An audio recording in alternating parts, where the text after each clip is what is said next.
Usually parishioners come to me with short questions about faith, about life, about everyday concerns.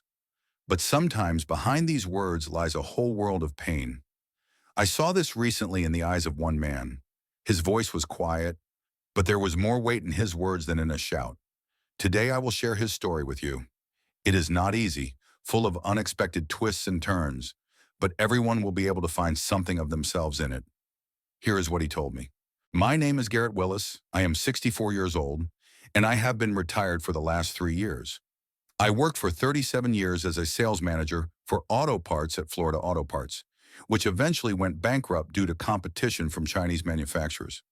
I started as a simple salesman, but gradually worked my way up to regional manager. The job was stressful.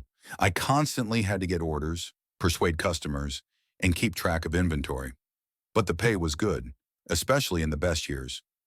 I live with my wife Constance in a small house in the suburbs of Tampa, which I bought back in 1994 when prices were reasonable. It's a one-story house with 3 bedrooms, 2 bathrooms, and a small yard with a lawn. Nothing fancy, but it's ours. Constance worked as a nurse at the city hospital until she retired 2 years ago. We got married 40 years ago when I was 24 and she was 21. We met at a dance at a local club.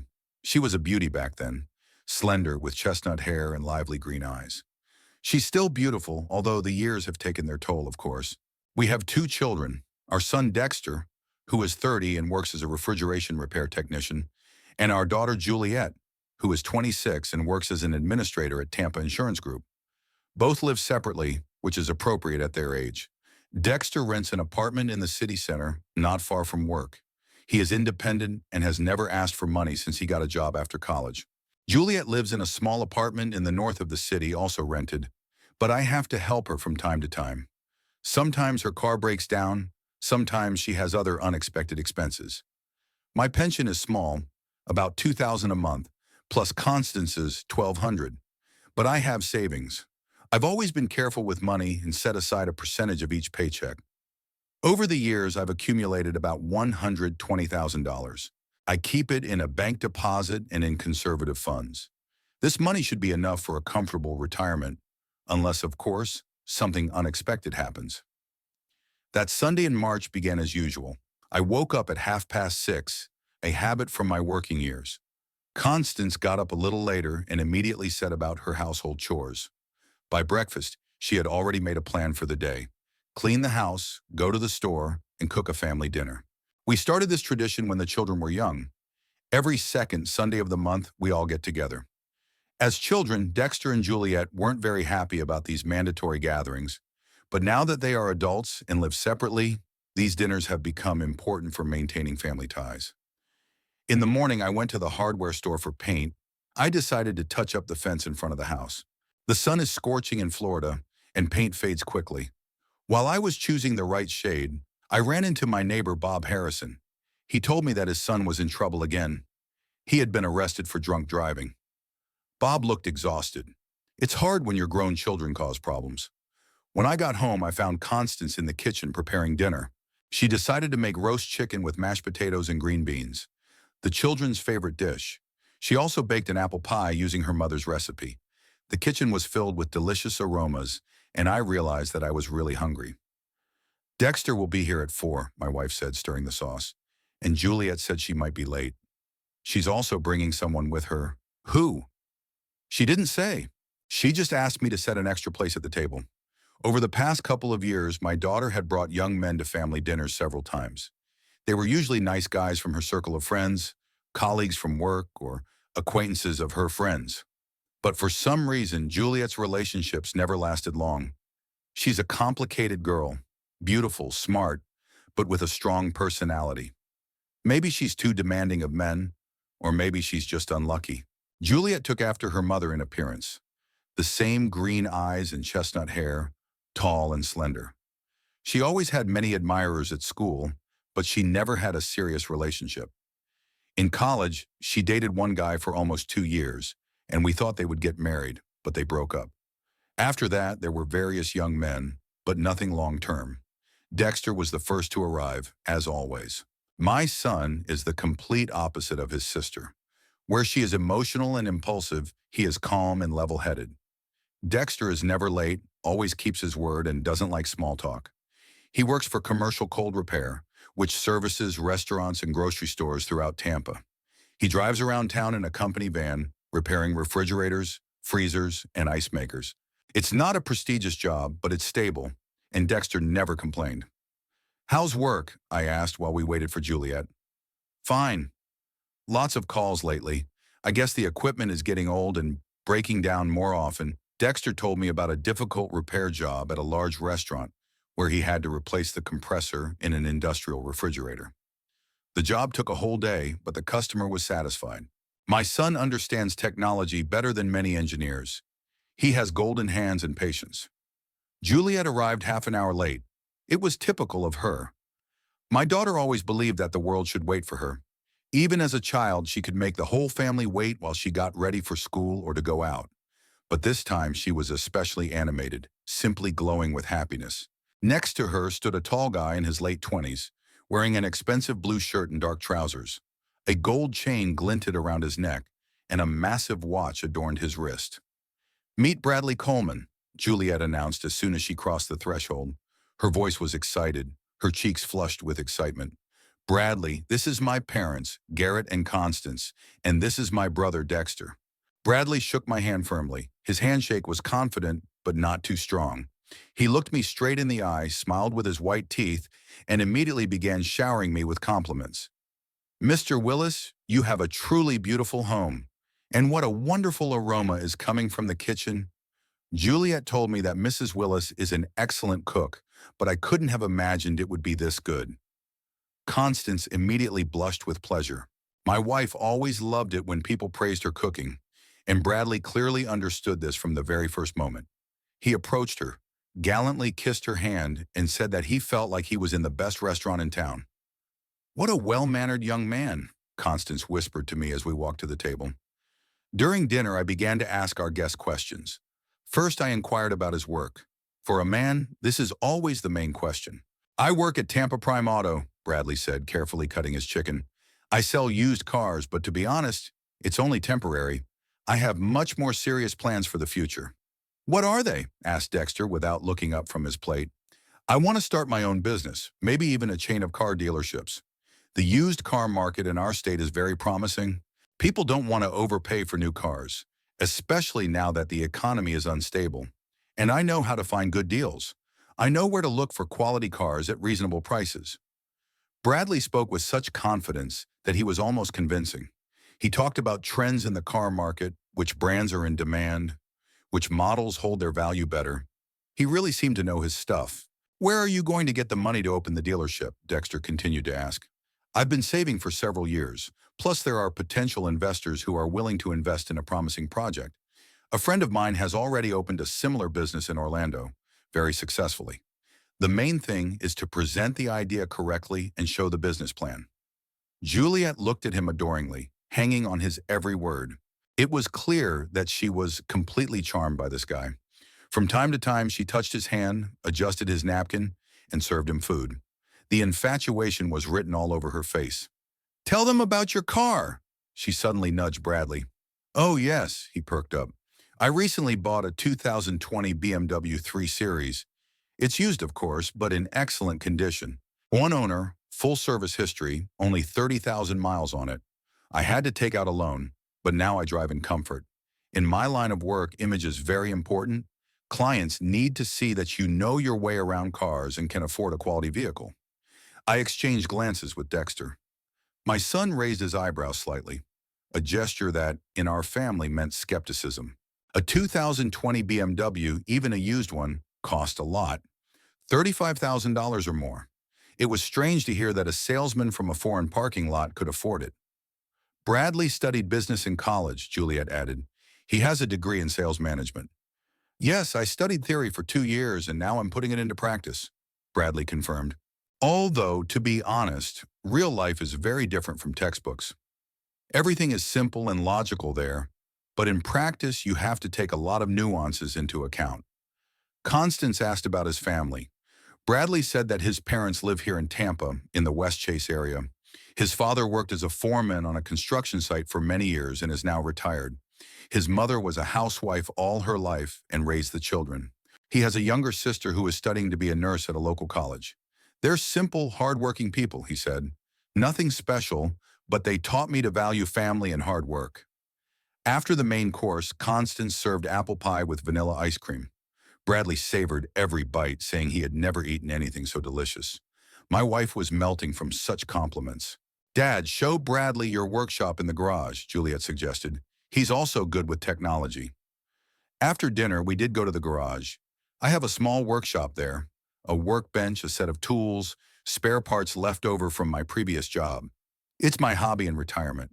I repair lawnmowers and small appliances for my neighbors and service my own car. It's a useful and enjoyable activity. My hands haven't forgotten their skills. Impressive, Bradley said, looking at my tools. You have almost a professional workshop here. Everything is very neat and organized. He picked up a torque wrench, turned it, and checked the settings. It was clear that he was familiar with tools.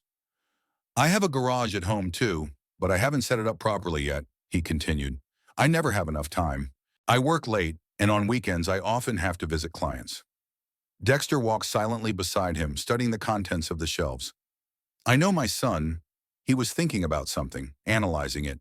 He had a habit of weighing everything first and then drawing conclusions. Bradley, he said suddenly, how many cars do you usually sell in a month? It varies. In a good month, 15 to 20. In a bad month, maybe 5 to 7.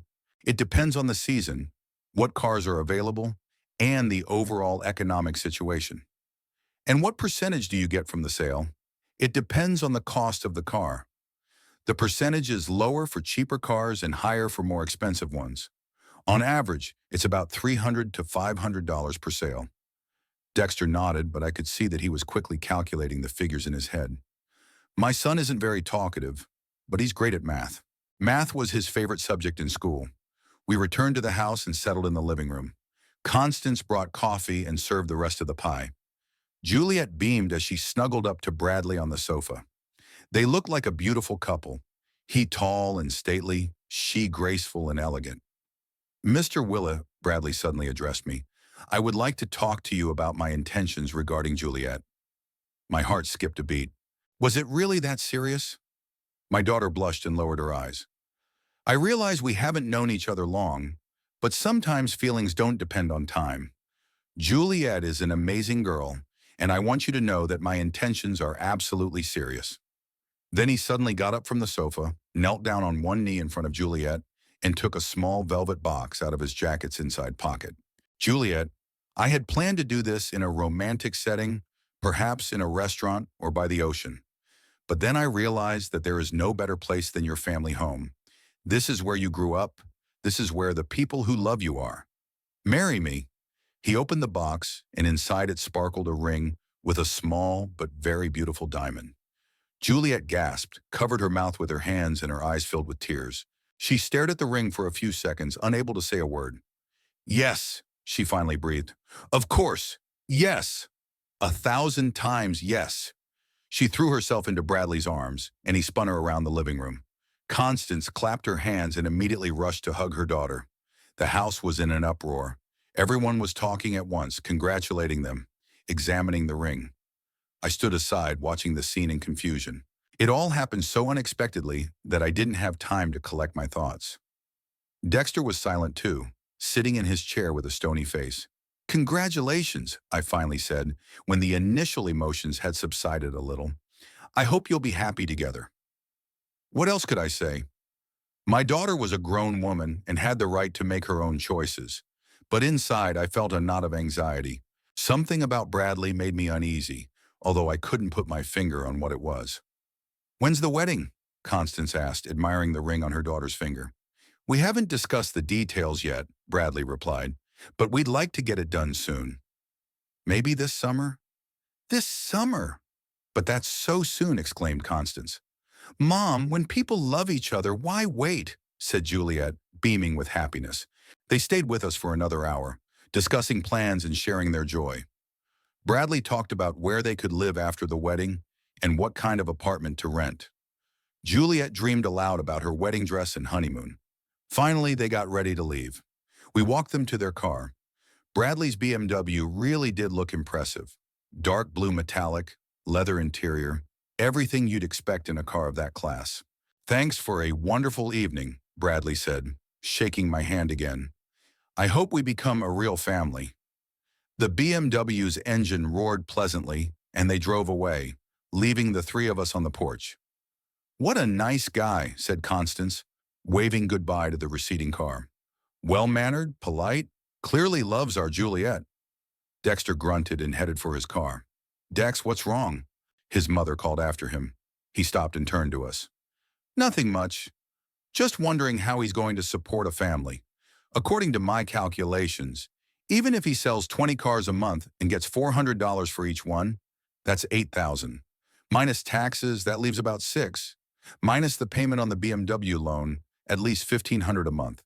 Minus rent, food, clothes, gas. What's left for family life? Maybe he makes more, Constance said uncertainly. Maybe, Dexter agreed. Or maybe a lot less. Do you know how much a ring with a diamond like that costs? At least $3,000. Where does a used car salesman get that kind of money? He got into his beat-up Honda and drove away while Constance and I remained on the porch. My wife was excited and happy. Finally, our daughter was getting married. We would have grandchildren, and our family would grow. But I felt uneasy. Everything had gone too smoothly with this Bradley. We went into the house and started clearing the table. Constance talked incessantly about the wedding, made plans, dreamed of future grandchildren. I silently washed the dishes and thought about how, in 37 years of working with people, I had learned to understand something about human nature. And something told me that this handsome guy with a snow-white smile and an expensive ring would bring our family more problems than joy. The next day, I woke up with a heavy feeling. I tossed and turned all night, thinking about last night.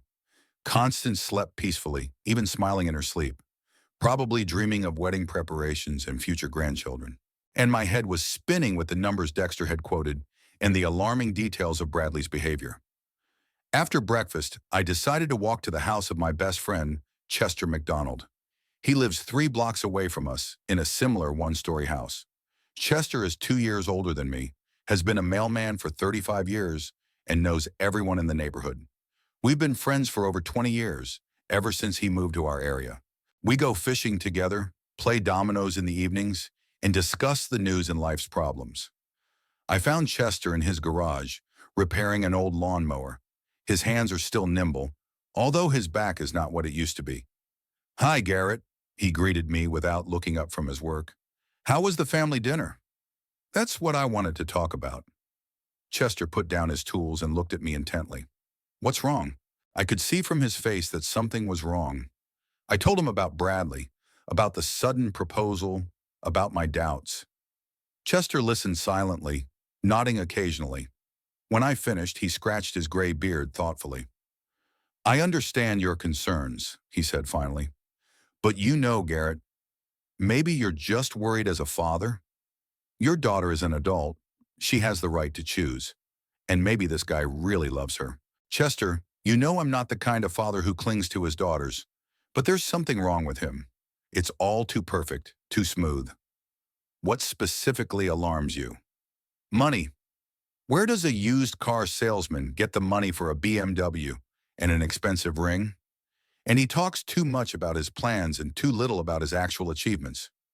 Chester nodded. Maybe so. But what are you going to do about it? Forbid your daughter to get married? She won't listen to you, and it will ruin your relationship. I don't know. I'd like to talk to her alone, without Bradley around. Maybe she'll tell you something herself. Try it. But be careful. Women in love don't like it when their chosen ones are criticized. We talked a little more about various things, then I went home. Constance was on the phone with a friend, excitedly discussing yesterday's events. Hearing my footsteps, she covered the receiver with her hand. It's Mary Johnson. Remember her? I'm telling her about Juliet's engagement. I nodded and went to my workshop. I needed something to occupy my hands and my mind. In the afternoon, Juliet called. Her voice was cheerful and happy. Daddy, can I come over tonight? I want to talk about the wedding. Of course, come on over. Will you be staying for dinner? No, thank you. Bradley will be coming later. We're going to meet his parents. Juliet arrived around 7 in the evening. She looked gorgeous, a new dress, carefully styled hair, and a sparkling engagement ring on her finger. Happiness literally glowed in her eyes. Mom, Dad, I'm so happy. You can't imagine how wonderful Bradley is. We spent the whole day planning the wedding. Constance immediately joined in the discussion. They sat down at the kitchen table, took out a notebook, and began making lists. Guests, flowers, music, photographer. I listened with half an ear, waiting for the right moment to talk to my daughter alone. When exactly is the wedding? Constance asked. June 23rd. It's a Saturday.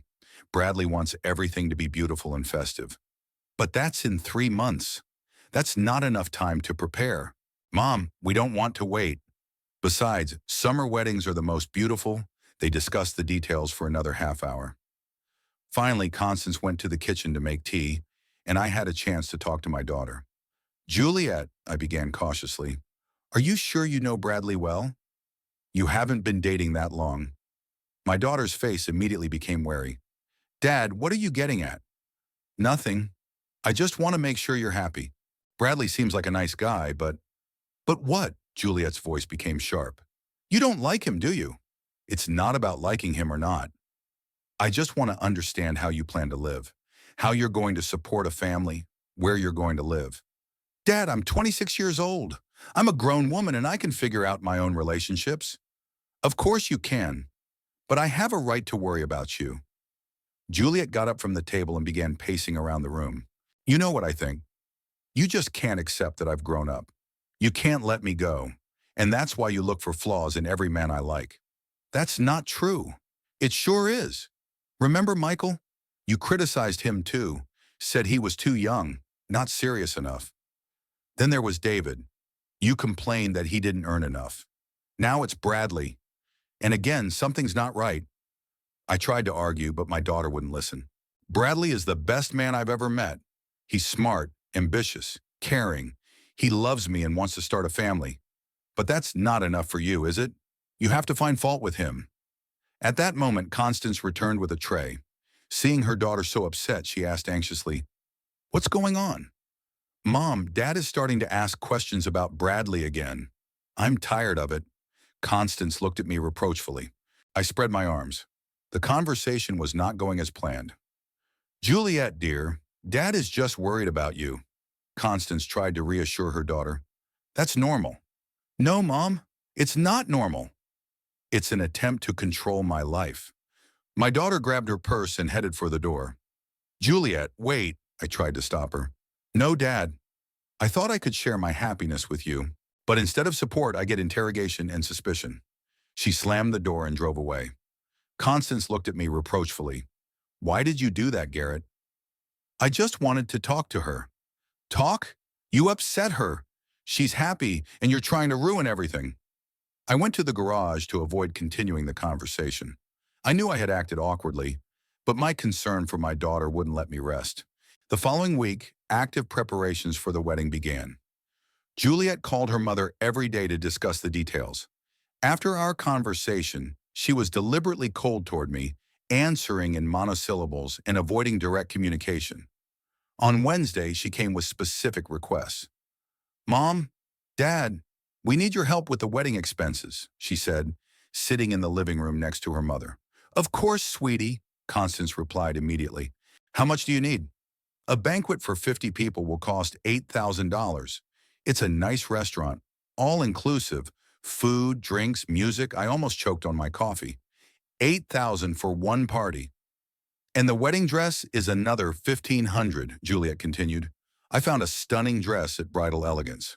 Juliet, I interjected, that's a lot of money. Dad, you only get married once. I want everything to be beautiful. But $9,500? Garrett, Constance stopped me. We can afford it. Technically, she was right. We had savings in the bank, and $9,000 wouldn't break us. But spending that much on a single event seemed wasteful to me. What are Bradley's parents paying? I asked. Juliet frowned. They're helping out as much as they can. They're paying for the flowers and the photographer. And how much is that? Dad, what does that have to do with anything? Every family contributes what they can. Constance already had her checkbook out. Don't worry, sweetheart. We'll pay for the reception and the dress. On Saturday, we met with Bradley's parents. We agreed to meet at our house for lunch. Constance spent the whole day preparing, wanting to make a good impression on her future in-laws. Bradley's parents arrived in an old Ford that had clearly seen better days. His father, Roy Coleman, was a short, thin man in his 60s with a ruddy face and nervous mannerisms. His mother, Dorothy, was a heavy-set woman with a tired expression and cheap clothes. "It's very nice to meet you," Dorothy said, timidly shaking my hand. "Bradley has told us so much about your family." Roy nodded silently, avoiding direct eye contact. He smelled faintly of alcohol, even though it was only 2 in the afternoon. Conversation was difficult during lunch. Constance tried her best to keep the conversation going, asking about work and retirement plans. Roy answered reluctantly, mostly remaining silent. Dorothy was more talkative, but she complained the whole time. "Things are difficult for us right now," she sighed. "Roy hasn't worked in 3 years. His back is completely ruined, and his pension is so small, it's barely enough for medicine." Constance nodded sympathetically and offered to help out. I felt awkward, not because of their poverty, but because of how openly they talked about it at our first meeting. "You have a big house," Dorothy continued, looking around our living room. "It must be expensive to maintain." "It's okay. We manage," I replied. "We rent a small apartment in Westchester," she admitted. "We wanted to buy a house, but we couldn't save up for the down payment." Bradley and Juliet sat next to each other, holding hands. It was clear that Bradley was shy around his parents, while Juliet was trying her best to appear friendly. "Dorothy, are you helping with the wedding planning?" Constance asked.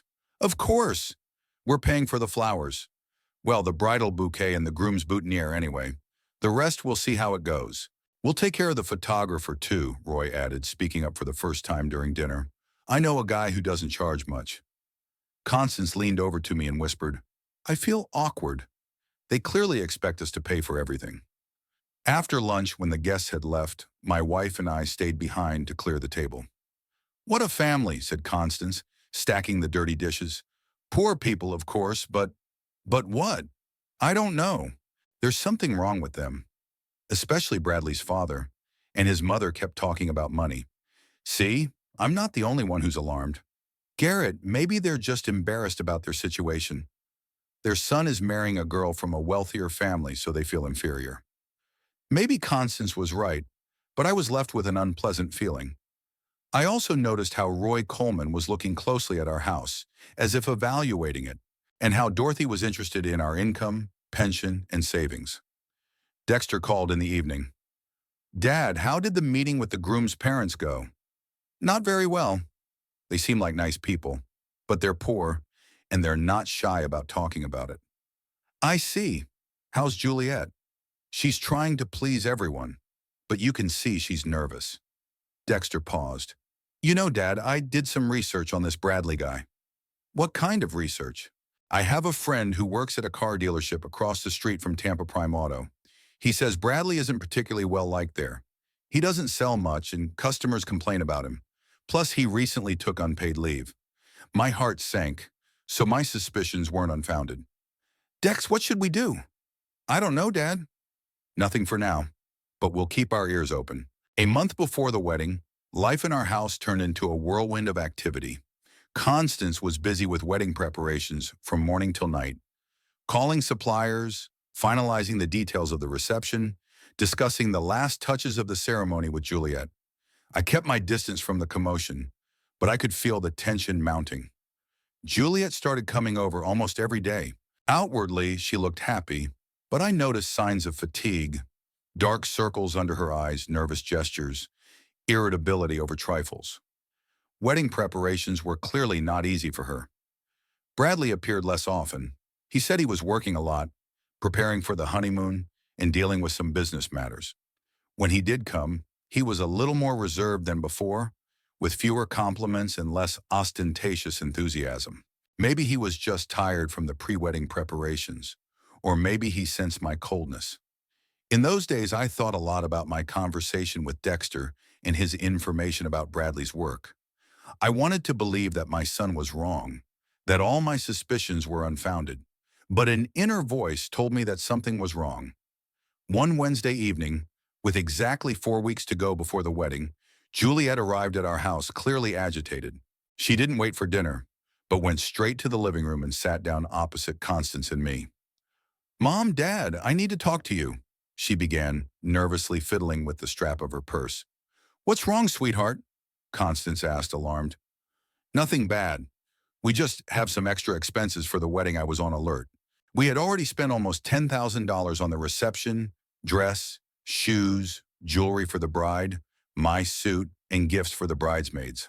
What other expenses could there be?" "Bradley booked our honeymoon in the Bahamas," Juliet continued, not looking us in the eye. "A week in a five-star hotel, all-inclusive. It will be unforgettable." "Wonderful," said Constance. "The Bahamas is a great place for a honeymoon." "Yes, but there's one problem. The reservation needs to be confirmed and paid for by the end of this week, and we don't have the money yet." I felt myself tense up, so now there would be a request for financial assistance. "How much does this honeymoon cost?" I asked. Juliet hesitated, then said quietly, $8,000. Constance gasped. I leaned back in my chair, unable to believe what I was hearing. $8,000 for a week's vacation? I asked. "Dad, it's a very nice hotel. The Bahamas Reef Resort, 5 stars. It has a spa, restaurants, a private beach, water sports. Everything is included in the price." "Juliet, that's a lot of money," Constance interjected. "Maybe we can find something cheaper." "Mom, you only get one honeymoon. We want it to be special, unforgettable." Bradley says I deserve the best. I got up from my chair and paced around the room. $8,000 for a week at a resort was comparable to our annual entertainment and vacation expenses. "Where is Bradley going to get the money?" I asked. "Why can't he pay for his bride's honeymoon?" Juliet's face hardened. "All his money is tied up in his business right now. He's preparing to open his own salon and negotiating with investors. All his funds are frozen." "I see. And that's why he's turning to us again." "Dad, don't say that." "Bradley isn't turning to us. I'm asking you for help."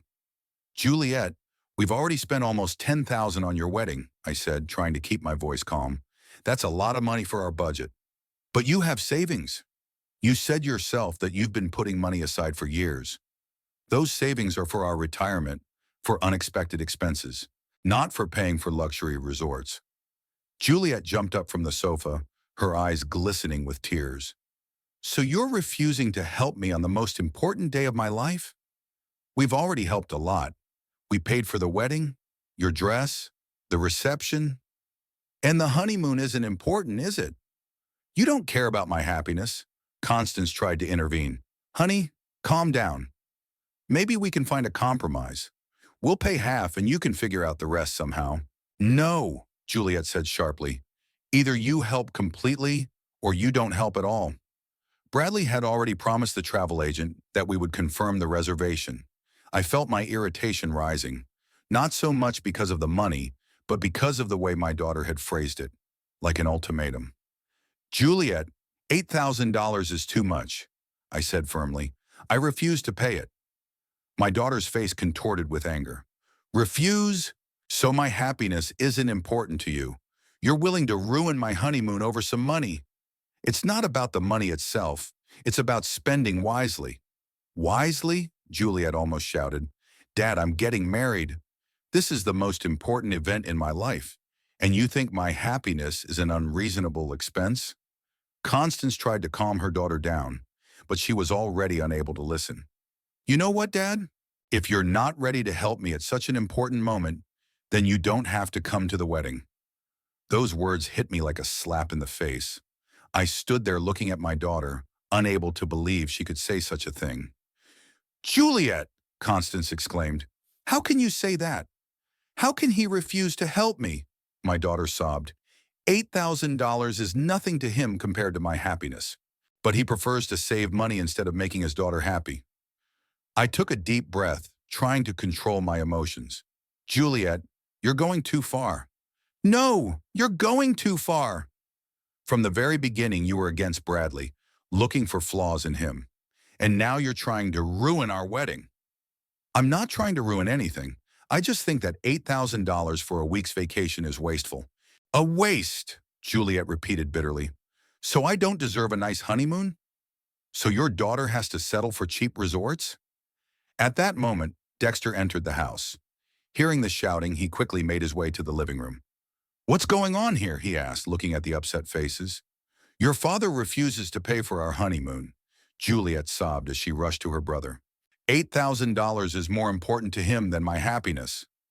Dexter hugged his sister and looked at me questioningly. I briefly explained the situation. Juliet, calm down, Dexter said.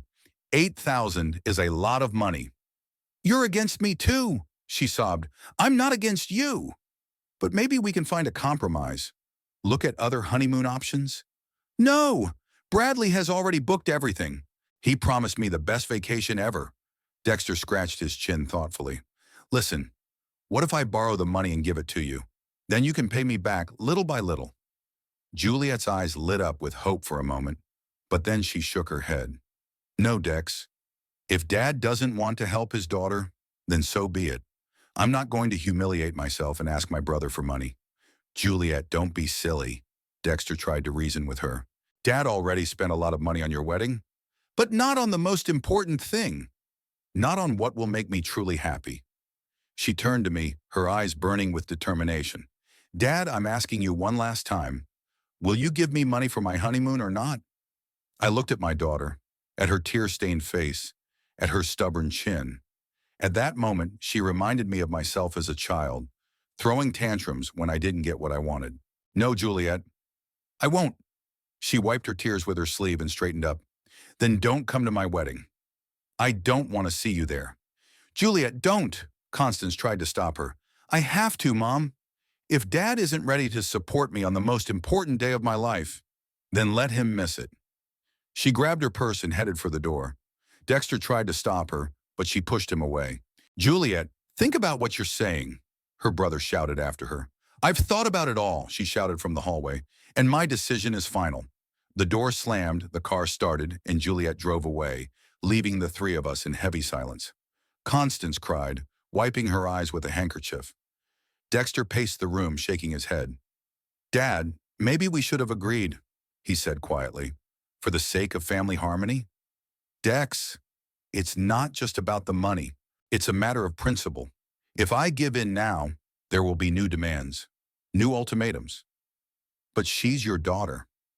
And she really is getting married. That's exactly why she needs to understand the value of money. And her future husband needs to understand it too.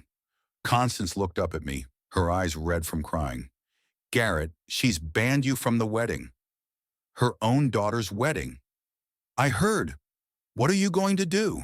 I got up and headed for the living room door. I'm going to the garage. I need to finish repairing the old Ford. The garage was quiet and peaceful. I turned on the radio, got out my tools, and immersed myself in my work. I needed to replace the oil filter and adjust the carburetor. Physical work always helped me think. An hour later, Constance came into the garage. Her face was tired but calm. Garrett, we need to talk. I put down the wrench and turned to my wife. I understand why you refuse to give the money, she said. $8,000 a week is a lot, but our daughter has forbidden you from coming to the wedding. That's serious. I know. Maybe we should find a compromise? Give her some of the money? Constance, it's not about the money. It's about them taking advantage of us.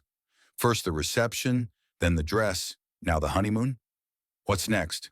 A down payment on a house? Paying for a car for the son-in-law? Constance sighed. Maybe you're right.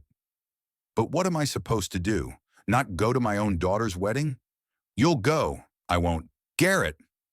If Juliet thinks she can give me ultimatums, she needs to know that ultimatums have consequences. My wife looked at me with pain in her eyes. Are you seriously not going to your daughter's wedding?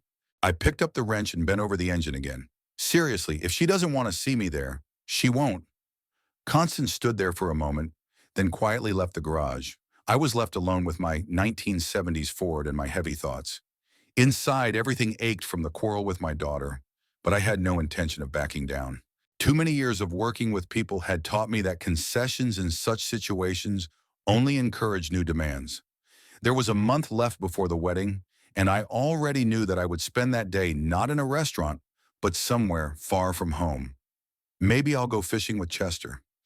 There on the shore of the lake, with the sound of water and the cries of seagulls, it will be easier to get through this difficult day. June 23rd was hot and sunny. I woke up at 5:30 in the morning, even though the alarm was set for 7. I didn't want to sleep. Thoughts were spinning in my head that today my daughter was getting married, and I would not be present at her wedding. Over the past month, Juliet had not called or come to our house once. All communication was through Constance. My wife tried several times to persuade me to change my mind, but I was adamant. My daughter gave me an ultimatum, and now she has to live with the consequences. Constance got up even earlier than I did. Hearing her walking around the house, I went down to the kitchen. My wife was standing at the stove making breakfast, but it was clear that her mind was elsewhere. "Good morning," I said, sitting down at the table. "Good morning," she replied without turning around. "The coffee's ready." We ate breakfast in silence. Constance was wearing a robe, but her hair was already neatly styled. She must have gotten up very early to prepare for the wedding. "What time does the ceremony start?" I asked. "At 4 in the afternoon. Then we'll go straight to the reception at the restaurant." "I see." Constance put down her fork and looked at me. "Garrett, you can still change your mind. Juliet is your daughter, and today is the most important day of her life. Constance, we've discussed this 100 times already. If my daughter doesn't want to see me at her wedding, then I won't impose myself on her." She was upset. She said in the heat of the moment, "A month has passed." During that time, she could have called, apologized, tried to find a compromise. But she didn't. My wife sighed and began to clear the table. I understood how hard it was for her, but I couldn't change anything. Last night, I made plans with Chester to go fishing. My old friend agreed to keep me company without asking any questions. He understood that I needed something to occupy myself with that day, to distract me from my heavy thoughts. At 8:30, I loaded my fishing gear into my pickup truck and drove to Chester's. He was already waiting for me on the porch with a thermos of coffee and a bag of sandwiches. "Ready for a big catch?" he asked as he got into the car.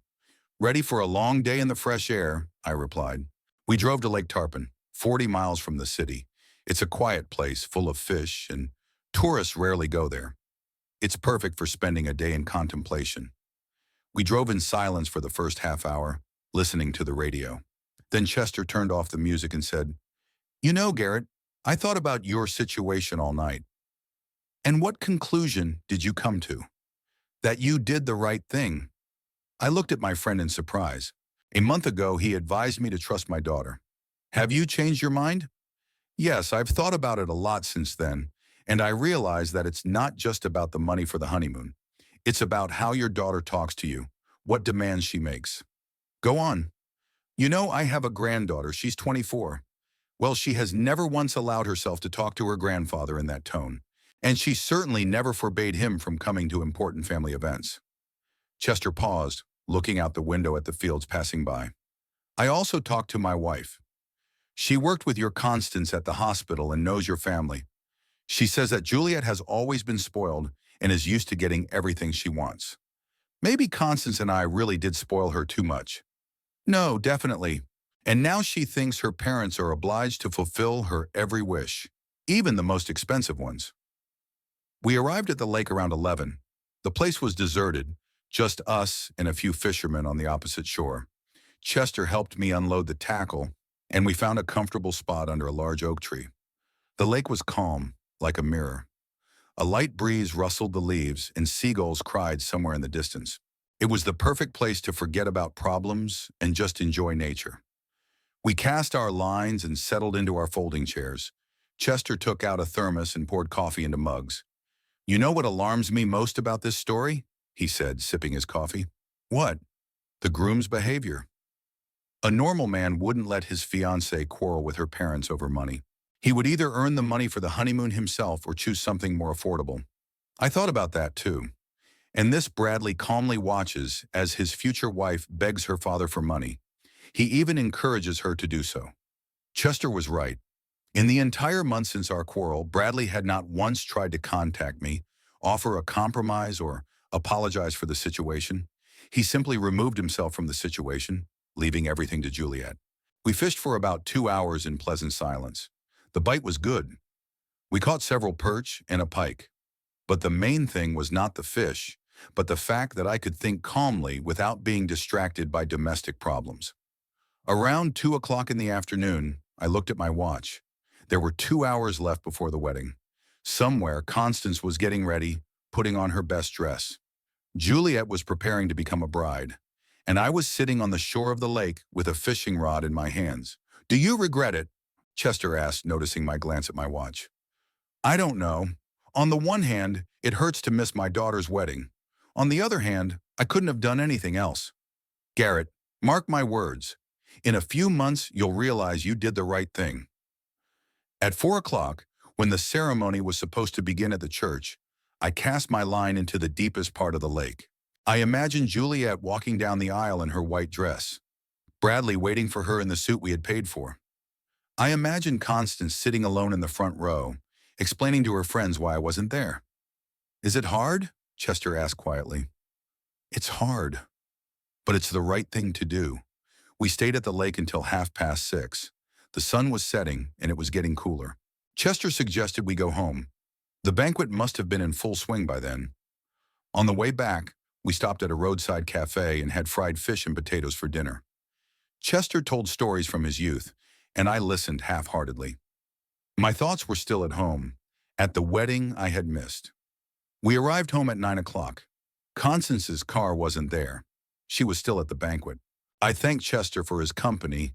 He shook my hand and said, "Hang in there, Garrett. Everything will work out." The house greeted me with silence. I went into the living room and turned on the TV, but I didn't feel like watching anything. I picked up a book, but couldn't concentrate on reading. My thoughts kept returning to the wedding. Constance arrived around 10:30. I heard the sound of her car on the driveway and met my wife at the door. She looked tired and upset. Her beautiful blue dress was wrinkled, her hair was messy, and her eyes were red. "How did it go?" I asked, helping her take off her shoes. "It was hard," she replied briefly. We went into the kitchen. Constance sat down at the table, and I made her some tea. "Tell me about it," I asked. My wife sighed and began to tell me. The ceremony went well. Juliet was beautiful, but very tense. She kept looking around, searching for you with her eyes. When she realized that you really weren't coming, she almost cried. My heart ached, but I said nothing. Bradley was confident, smiling at the guests. After the ceremony, everyone went to a restaurant for a banquet. "How was it?" "Strange. Very strange." Bradley kept bragging about the gifts the newlyweds had received. He showed everyone the $1,000 check from your former colleague, Thomas, and talked about the expensive dinner service from your neighbors, Juliet. He acted as if it were all his doing. Constance took a sip of tea and continued. Juliet sat silently next to him, nodding when spoken to, but it was clear that she was not herself. I saw her wipe away tears several times. Maybe she was just nervous. "No, Garrett. Those weren't tears of joy. She was upset about your absence, and she was angry at herself for what she had done to you." My wife fell silent and stared into her teacup. "What else?" I asked. "Bradley's parents. They completely lost it. Roy had been drinking since the beginning of the banquet, and by the middle of the evening, he could barely stand. And Dorothy made a scene with the waiter because he allegedly didn't pour her enough wine." "Seriously?" "Absolutely. She yelled that they were paying for the banquet too and had a right to decent service, even though everyone knew they had only paid for the flowers." Constance shook her head. "Bradley tried to reason with them, but they wouldn't listen. In the end, they had to call a taxi and send his parents home. It was very awkward." "What about Dexter?" Dexter sat gloomy all evening, hardly speaking. When I asked him what was wrong, he said, "Mom, Dad was right. This marriage is a mistake." We were silent. Constance finished her tea and looked at me with tired eyes. "You know, the most unpleasant thing wasn't even Bradley's parents' behavior. The most unpleasant thing was how Bradley bragged about money and gifts. He acted as if he had married a rich girl and now had a right to all her family's resources. Meaning, he said several times in front of guests that he now had a reliable backup and that the Willis family will always help in a difficult situation. He also bragged that his father-in-law had large savings. I felt anger rising, so Bradley was already spending our money in his fantasies." "What did Juliet say?" "She tried to change the subject. You could see she was uncomfortable, but Bradley wouldn't let up. Constance got up from the table and started pacing around the kitchen. Garrett, I'm beginning to realize that you were right all along. This man didn't marry our daughter. He married our money. It's a shame you only realize that now. Yes, it is. But now nothing can be changed. Juliet is married, and all we can do is watch. We talked a little more, then went to bed. Lying in bed, I thought about the past day. It was painful to miss my daughter's wedding, but I had no alternative. Juliet gave me an ultimatum, and I accepted it. Constance's story only reinforced my confidence in the correctness of my decision. Bradley already considered our money his. His parents behaved inappropriately, and my daughter clearly regretted her words, but her pride prevented her from admitting her mistake. I wonder how long it will take before this marriage shows its true colors. Chester said a few months. I'm afraid he's right. The 3 months passed slowly and painfully. After the wedding, a strange atmosphere settled in our house, as if someone in the family had died, but everyone pretended that nothing had happened. Constance tried to maintain the usual order of life, but it was clear how much the break with her daughter was weighing on her. Juliet didn't call, didn't visit, didn't answer her mother's calls. Occasionally, Constance would receive short messages from her. Everything's fine. Don't worry. I'll call later. But later didn't come for weeks. Dexter tried to contact his sister several times, but she was cold to him too. She said she was happy, that her husband was wonderful, that they were building a new life. I missed my daughter more than I was willing to admit. I was used to her unexpected visits, to the way she burst into the house with news and plans. The house seemed empty without her laughter and arguments, but pride prevented me from taking the first step.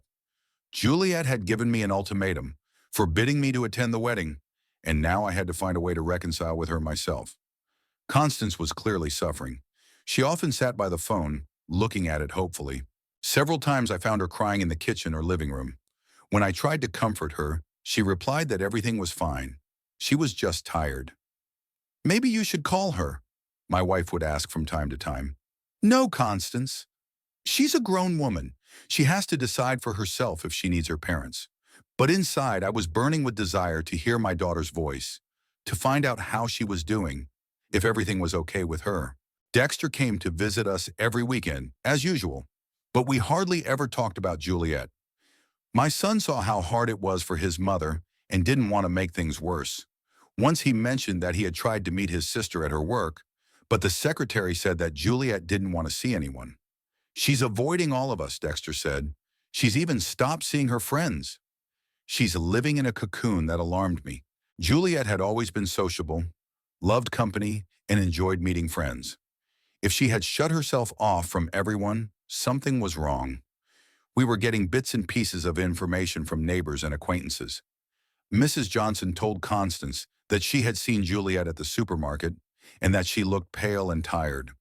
Another neighbor mentioned that she had met her at a gas station, and Juliet barely said hello before leaving. Something's wrong with her, Constance said. I can feel it in my mother's heart. I felt it too, but what could I do? My daughter had chosen to isolate herself. In August, our sprinkler system broke down. We had to call a repairman. It turned out that the guy who came to fix it worked for the same insurance company as Juliet, but in a different department. Mrs. Coleman? He asked when Constance mentioned her daughter's name. Yes, of course, I know her. She works in the auto insurance department. She's a good girl, but she's been a bit sad lately. She used to always smile and say hello to her colleagues, but now she's more quiet. This information finally convinced me that my daughter was having problems, but she still didn't give any signs or ask for help. In early September, something happened that made me think seriously. I went to a car repair shop to change the oil in my car. The mechanic, a guy in his mid-30s, turned out to be talkative. Recently, a guy came here to sell his BMW, he said, working under the hood. He said he needed money urgently. It was a good car, but he agreed to a price below market value. So did you buy it? No, we didn't have that kind of money. But I remember the guy, tall with a gold chain. He said he worked at a car dealership but was selling the car privately. My heart skipped a beat. The description matched Bradley. How long ago was that? About 3 weeks ago. Maybe a little more. I didn't ask any more questions. But my mind was racing. Why would Bradley sell his BMW? Could he really be in such serious financial trouble? That evening, I told Constance about it. My wife immediately became concerned. What if they really are in trouble? Maybe we should call Juliet? If they have problems, she'll ask for help herself. But I was worried too. Selling a car that you bought on credit usually means serious financial difficulties. Another 2 weeks passed. One Wednesday evening, while Constance and I were watching TV, a car pulled up in the yard. I looked out the window and saw Juliet's old Honda. My heart leapt into my throat. "Constance, it's Juliet," I said. My wife jumped up from the sofa and rushed to the window. We watched as our daughter slowly walked toward the house. Even in the darkness, we could see that she was slouching, her head bowed. Juliet didn't ring the doorbell. She took out her old key. We heard the front door open, then footsteps in the hallway. "Mom? Dad?" she called in an uncertain voice. "We're here, sweetie," Constance replied. Juliet appeared in the living room doorway, and my breath caught in my throat. She had lost weight, looked haggard, her eyes red and swollen from crying. She was dressed in old jeans and a wrinkled t-shirt, not at all like she usually took care of her appearance. "Juliet, what happened?" Constance exclaimed, rushing to her daughter. She collapsed into her mother's arms and burst into tears.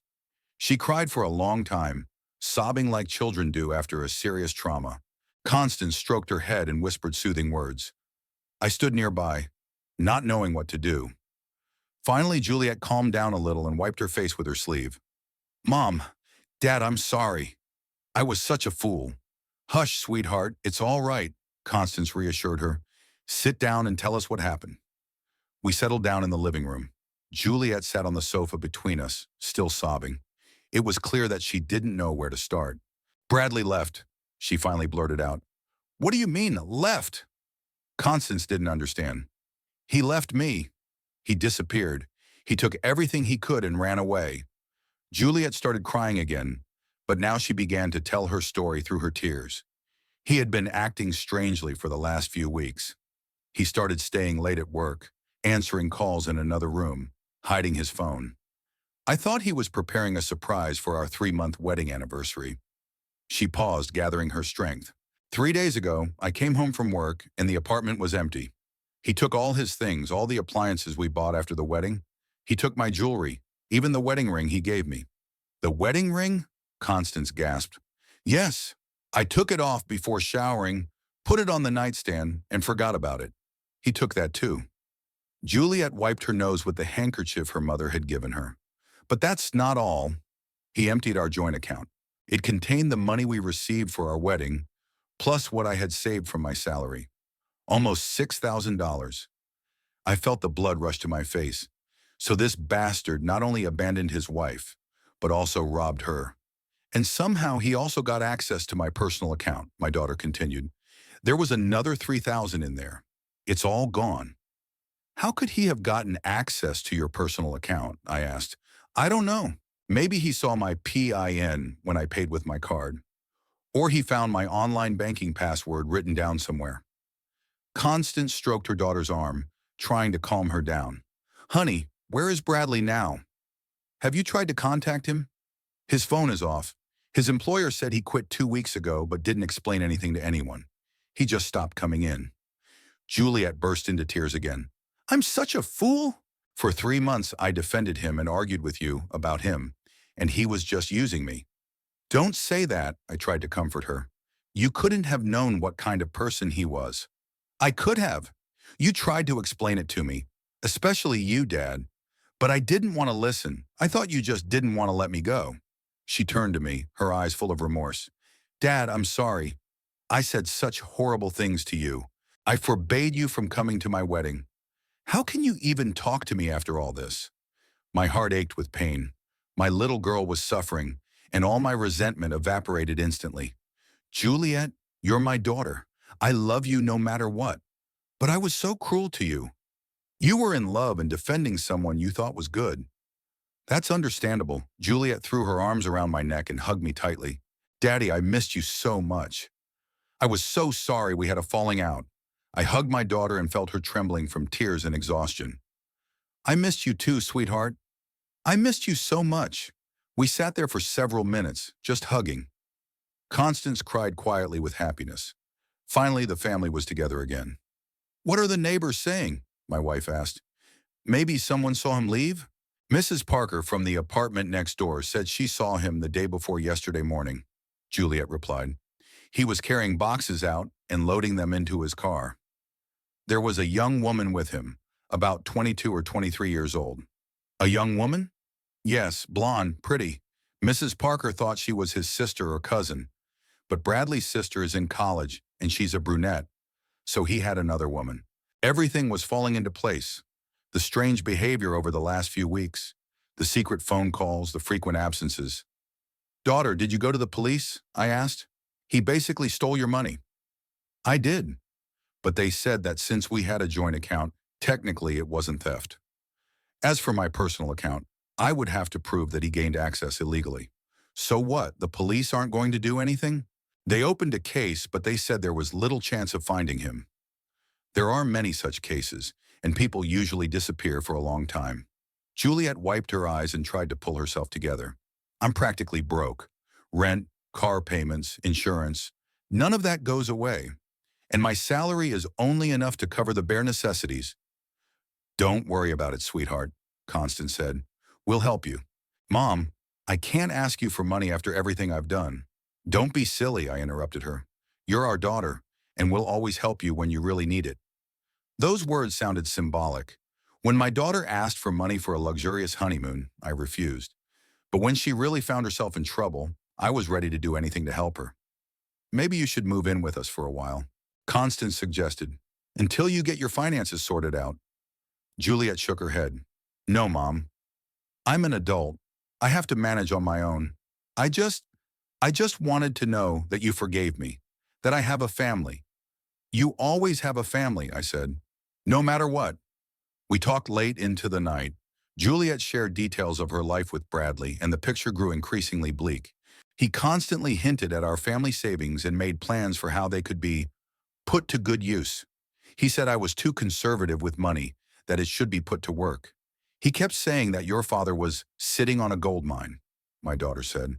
"He said that once we got closer to the family, we could convince you to invest in his business." So I wasn't wrong in my suspicions. Bradley really didn't marry the daughter. He married our money. "Was there a honeymoon in the Bahamas?" Constance asked. Juliet laughed bitterly. "What honeymoon? We spent 3 days in a cheap motel in Orlando. Bradley said the reservation in the Bahamas had fallen through for technical reasons, but that the money would be refunded later. Then it turned out that there had been no reservation at all. That was the last straw. Not only did the bastard deceive my daughter from the very beginning, but he also used the honeymoon story to turn her against her family." Around midnight, I went to the kitchen to make some tea. I wanted to do something simple and familiar to calm myself down. While the water was boiling, I thought about how quickly my daughter's life had fallen apart. 3 months ago, she was a happy bride, dreaming of a wonderful future. And now she was sitting in our living room, robbed and abandoned. When I returned with the tea, Juliet and Constance were sitting hugging each other. My daughter looked a little calmer, but her exhaustion was evident in her every movement. "Dad," she said quietly as I set the tray on the table, "I know I have no right to ask, but could you lend me some money to tide me over? I'll pay you back every penny as soon as I can." "Juliet, forget about paying me back. We're family, and family helps each other in difficult times." "But," "No buts. Tomorrow we'll go to the bank and transfer as much as you need to stabilize the situation to your account." My daughter cried again, but now they were tears of gratitude and relief. "I don't deserve parents like you," she whispered. "You do," I said firmly. "We all make mistakes. The main thing is to be able to admit them and correct them." Juliet left for home around 1 in the morning. She promised to come back on the weekend and said she would no longer hide from her family. Constance and I walked her to her car and stood on the porch for a long time, watching the red lights disappear. "She's been through a lot," my wife said. "Yes, but now she's wiser and stronger." "Do you think she'll make it?"